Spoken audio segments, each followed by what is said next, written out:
Hey guys, welcome back to our YouTube channel, and today I'm thinking about doing a new thing, a story time. So, tell me if you like it or not. So today it's gonna be about my two friends, Blake and Sophia. So basically what it was is I'm 4th grade, doing a little fresh, a little cool thing, and I'm like, hey, I'm tired of playing with my little ninja turtles and making them do, I don't know, fight. And I'm like, hey, how about we step into something new? And my mom suggests, hey, how about you do the play? I'm like, oh, that sounds cool. So I go there and I look around. I don't see any of my friends, but then my friend Sophia says, hey, Dean. And I'm like, oh, hi, Sophia. And she says, hey, of course, all that good stuff. And I ask her, is any of our friends, any of our friends here? And she says, no. I'm like, okay. And then we go around, talk, and then a few weeks in, something was weird and something was up. I just go and this, like, at play rehearsal, got my cool thing on. I think it was our choreography, I want to say. And she meets this new guy, Blake. And I was like, oh, that's okay. And, no offense, but he's a lot shorter than her. And I'm like, oh, how is this gonna work out? And first they were just friends. Like, chit-chatting. At school they would be like, hey, what's up, Sophia? Hey, what's up, Blake? And then something changed. It was really weird.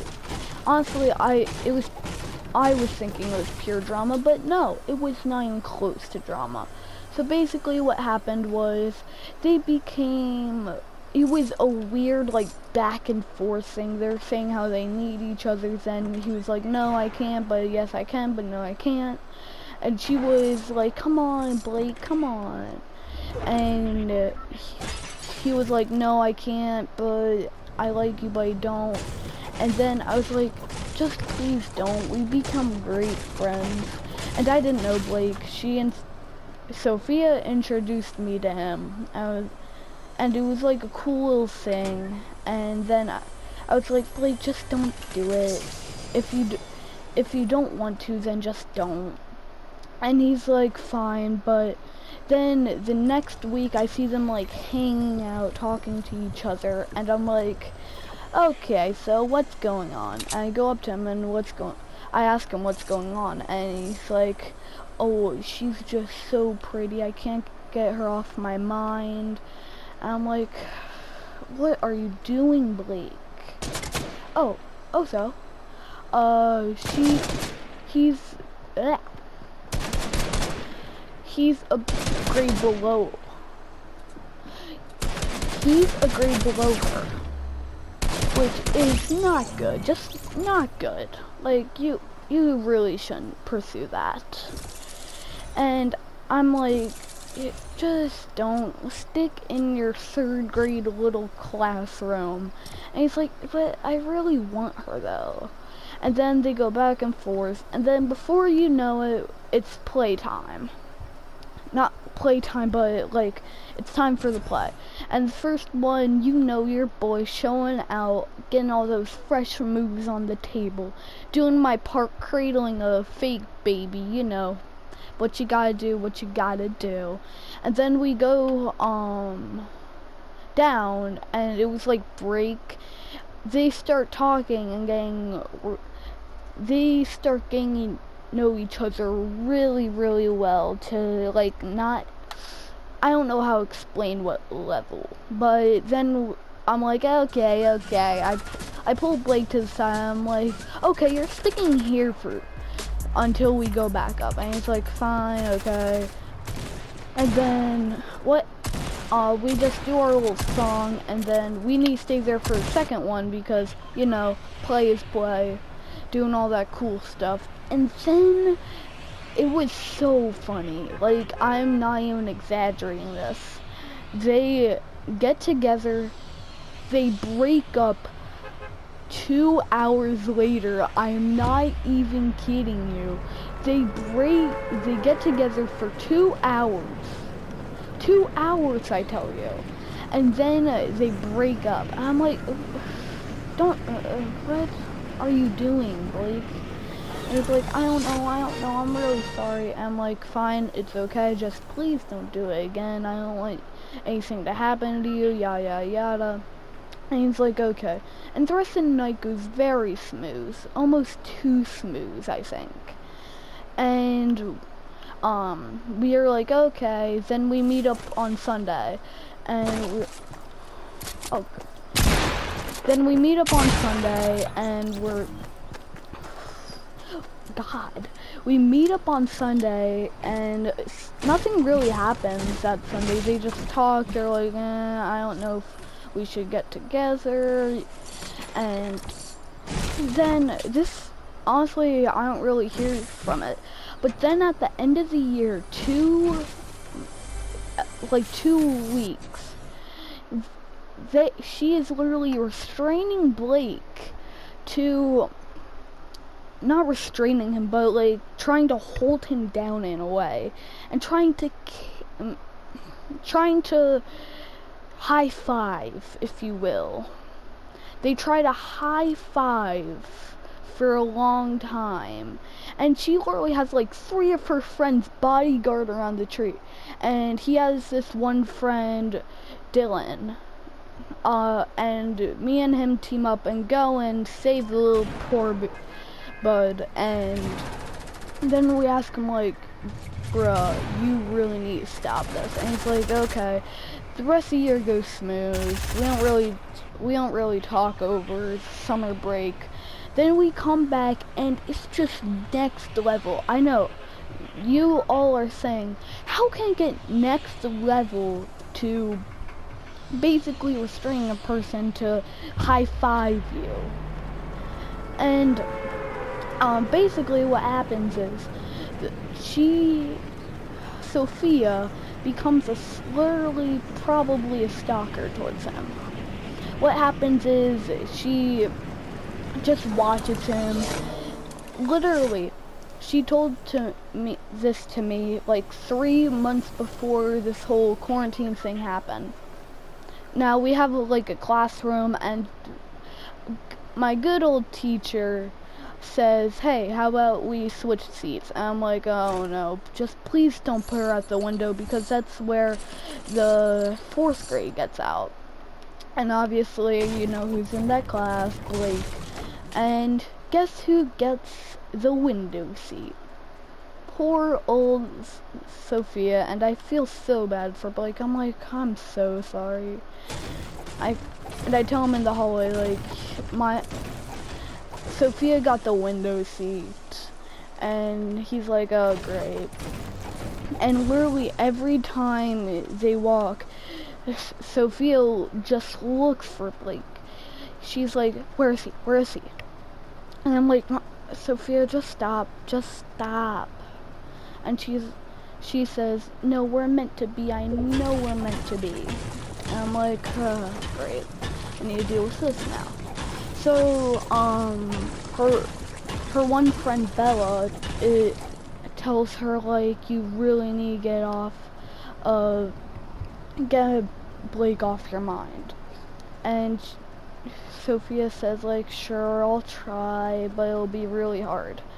And then they do just some weird stuff that I didn't understand. Like, it's not weird, but Bella tells Sophia to, like, put your feelings inside of a rock and throws him at the fence. And it's just some weird class A stuff that I don't understand. And what happens is, you know me, being the little slide fella that I am, I go to where they're at, and I'm like, yo, if you really want Blake to know, how about I just call you out? And she's like, no, please don't. But me being the slide little flax I am, I'm like, why not? It'll be fun. And then I do that. Sophia's, no, Blake is all weirded out. He's like, really, did he need to do that? And I was like, and then what happens?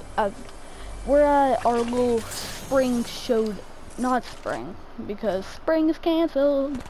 We're at our little Christmas, it was like our Christmas play. It wasn't a play, but it was like a Christmas sing-along, whatever. And, guess what happens there?